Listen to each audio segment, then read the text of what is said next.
ماں کی دعائیں تمہیں نبیوں کے ساتھ کھڑا کر دیں گی، باپ کی دعا تمہیں بڑے بڑے کتب ابدالوں کے ساتھ کھڑا کر دے گی۔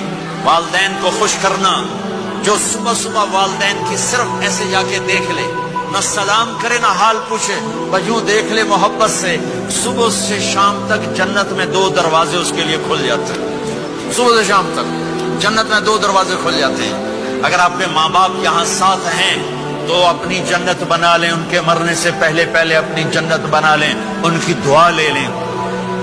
ہمارا ایک نوجوان ذمہ دار تھا، نہ نماز نہ روزہ نہ حج، کچھ بھی نہیں، اور غافل زندگی۔ اب تو ماشاءاللہ بہت بدل گیا ہے۔ کہتا مولانا میری کبھی کوئی دعا رد نہیں ہوئی، حالانکہ سارے عیب تھے، سارے گناہ تھے، دعائیں ساری قبول تھی۔ میں نے کہا وہ کیسے؟ کہ میں رات کو جا کے اماں کو بھی دباتا، اور اب بہت بڑا ذمہ دار اپنی ماں کو بھی دباتا، اپنے باپ کو بھی، پھر دونوں کے پاؤں یوں اپنے باہوں میں لے کر ان کو چومتا اور ان کے سر رکھ کے دعا کرتا، میری ہر دعا قبول ہوتی تھی۔ تم نے ماں باپ کے قدموں تلے اپنی دعائیں تلاش کرو، خاص طور پر اپنی ماں کے قدموں تلے جنت تلاش کرو۔